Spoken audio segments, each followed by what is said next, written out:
Hi friends, എല്ലാവർക്കും നമസ്കാരം. ഞാൻ ഗീതാജിയാണ്. ഇന്നത്തെ വീഡിയോ തിരുവോണപ്പന്തൽ തിരുവോണ സദ്യയിൽ വിളമ്പിയ ഏതാനും വിഭവങ്ങളുടെ റെസിപ്പിയാണ്. ഉള്ളിത്തീയൽ, ഇഞ്ചിപ്പുളി. ഇത് രണ്ടും ഞാൻ ഒരേ സമയത്താണ് ഉണ്ടാക്കിയത്. അതിനിടയിൽ വീഡിയോയും കൂടി എടുത്തു. എല്ലാവർക്കും വീഡിയോയിലേക്ക് സ്വാഗതം. ഉള്ളിത്തീയൽ ഉണ്ടാക്കുന്നതിന് വേണ്ടി ഏകദേശം 2 കിലോളം ഉള്ളി തൊലി കളഞ്ഞ് ചെറിയതാക്കി അരിഞ്ഞെടുത്തതാണ്. ഉള്ളിക്കറി ഉണ്ടാക്കുന്നതിന് വേണ്ടി ഒരു ചീഞ്ചട്ടി അടുപ്പത്ത് വെച്ച് അതിലേക്ക് നമുക്ക് അല്പം എണ്ണ ഒഴിച്ച് കൊടുക്കാം. എണ്ണ ചൂടായി കടുക് പൊട്ടിയതിന് ശേഷം ഉള്ളി ഇട്ട് കൊടുക്കുക.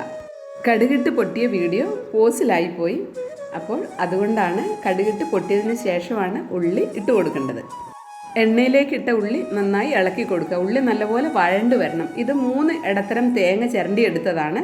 ഇത് നമുക്ക് വറുത്തെടുക്കണം. ഇന്ന് അമ്പലത്തിൽ പോയിട്ട് പെട്ടെന്ന് പൂജ കഴിഞ്ഞു വന്നു. വരുമ്പോഴത്തേനും കണ്ണൻ തേങ്ങ ചിരണ്ടി വെച്ചിരുന്നു. അതുകൊണ്ട് പെട്ടെന്ന് തന്നെ വറക്കാൻ സാധിച്ചു.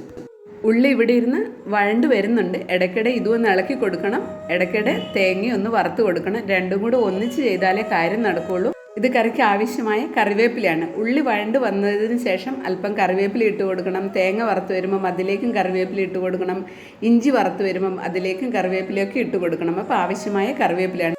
ഉള്ളി ഏകദേശം പകുതി വഴണ്ടു. ഇനി ഇതിലേക്ക് നമുക്കൊരു കതിര് കറിവേപ്പില ഇട്ട് കൊടുക്കാം. ഉള്ളിക്കറി, ഇഞ്ചിക്കറി ഇതൊക്കെ തലേന്ന് വെക്കാൻ പറ്റിയ കറികളാണ്. ഉള്ളി കുറച്ചും കൂടെ വഴണ്ട് വരാനുണ്ട്. വെജിറ്റേറിയൻ സദ്യയിൽ ഒഴിച്ചുകൂടാൻ പറ്റാത്ത ഒരു ഐറ്റമാണ് ഉള്ളിത്തീയൽ.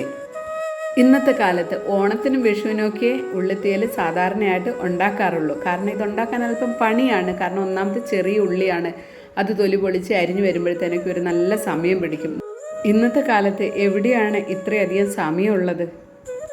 ഉള്ളി നന്നായി വഴണ്ട് വന്നിട്ടുണ്ട്. ഇനി പാത്രങ്ങൾ തമ്മിലൊന്ന് ഷിഫ്റ്റ് ചെയ്യാം. തേങ്ങ എടുത്ത് ഇപ്പുറത്തോട്ടും വെക്കാം, ഉള്ളി എടുത്ത് അപ്പുറത്തേക്കും വെക്കാം. ഉള്ളി അടച്ച് വെക്കാം. തേങ്ങ വറക്കുന്ന ചീഞ്ചട്ടി ഇങ്ങോട്ട് മാറ്റി വെക്കാം. ഇനി തേങ്ങ നല്ലോണം പെട്ടെന്ന് തന്നെ വറുത്തെടുക്കാം. തേങ്ങ വറക്കുന്നതിലേക്ക് 2-3 വെളുത്തുള്ളി ചെറുതാക്കി അരിഞ്ഞതാണ്. ഇതും കൂടി ഇട്ട് കൊടുക്കാം.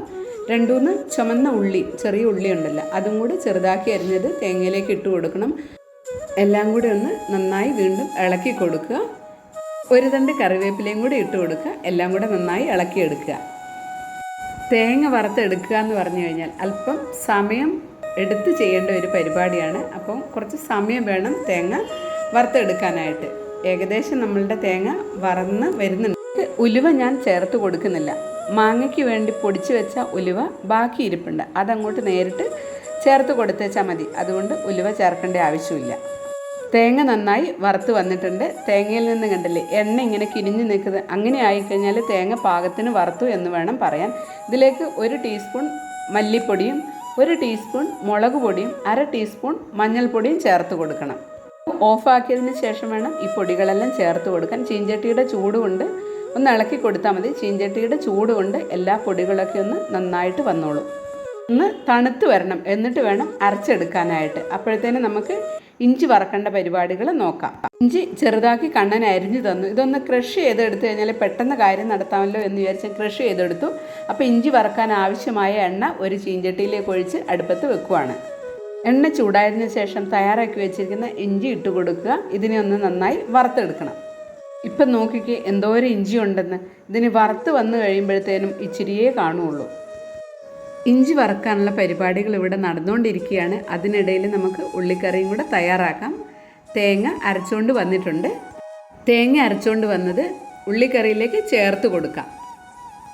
തേങ്ങ അരച്ച് തന്നത് ബാബൂസാണ്. ബാബൂസും കണ്ണനും സഹായിക്കാനുള്ളത് കൊണ്ടാണ് എൻ്റെ പണി ഇത്രയും പെട്ടെന്ന് നടന്നുകൊണ്ടിരുന്നത്. അല്ലെങ്കിൽ ഒട്ടും തന്നെ സാധിക്കുമായിരുന്നില്ല. വാളൻപുളി നേരത്തെ ഞാൻ വെള്ളത്തിലിട്ട് വെച്ചിരുന്നു. ഇഞ്ചിക്കറിക്കും വാളൻപുളി ആവശ്യമുണ്ട്, ഉള്ളിക്കറിക്കും വാളൻപുളി ആവശ്യമുണ്ട്. അപ്പോൾ അത് നേരത്തെ ഞാൻ വെള്ളത്തിലിട്ട് വെച്ചിരുന്നു. ഇനി അതും കൂടെ അല്പം ചേർത്ത് കൊടുക്കണം. പുളി അരപ്പ് ചേർത്ത് കൊടുത്തു. ഒപ്പം ഉള്ളി വഴറ്റിയതും കൂടെ നന്നായി ഒന്ന് ഇളക്കി യോജിപ്പിച്ച് കൊടുക്കുക. ഇഞ്ചി വറക്കാനായിട്ട് തൊട്ടടുത്ത് തന്നെ വെച്ചിട്ടുണ്ട്. അതൊന്ന് ഇടയ്ക്ക് ഇളക്കി കൊടുക്കേണ്ടതാണ്. തേങ്ങ അരച്ച മിക്സിയുടെ ജാറും കൂടെ കഴുകിയ വെള്ളം കൂടെ ചേർത്ത് കൊടുക്കാം. ഒപ്പം പുളിവെള്ളം കൂടെ ചേർത്ത് കൊടുക്കാം. ഒരു നാരങ്ങ വലിപ്പത്തിലുള്ള പുളി ധാരാളം മതിയാകും. കുറച്ച് പുളിവെള്ളവും കൂടെ ചേർത്ത് കൊടുക്കണം. അരപ്പും വെള്ളവും ഉള്ളിയും എല്ലാം ഒന്ന് നന്നായി ഇളക്കി കൊടുക്കണം. എണ്ണയിൽ വറുത്ത് പൊടിച്ച 1/2 ടീസ്പൂൺ ഉലുവപ്പൊടിയും കൂടെ ചേർത്ത് കൊടുക്കണം. ബാക്കിയെല്ലാം തന്നെ നമ്മൾ ചേർത്തതാണ്.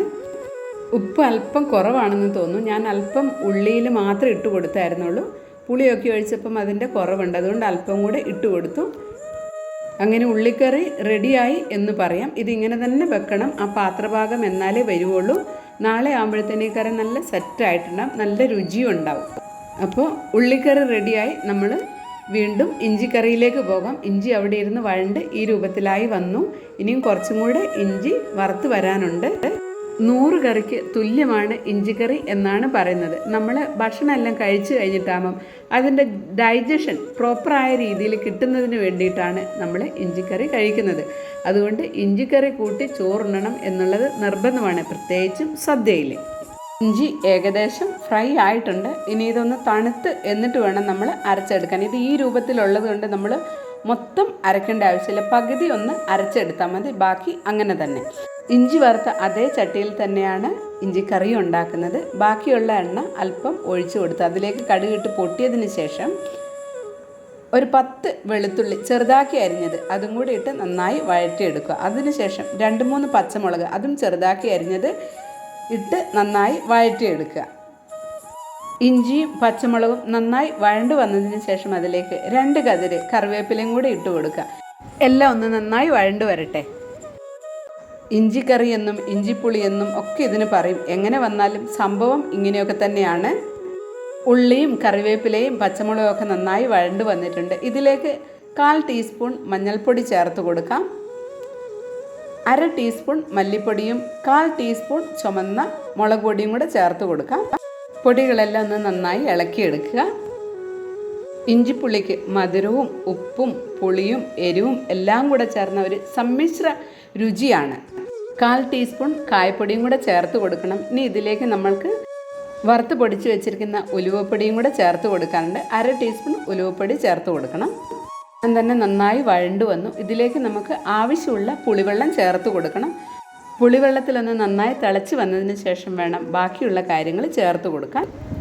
കറി നന്നായി തിളച്ച് എണ്ണ തെളിഞ്ഞ് വരണം. ഉപ്പ് ചേർത്ത് കൊടുത്തിട്ടില്ല, ഉപ്പും കൂടെ ചേർത്ത് കൊടുക്കാം.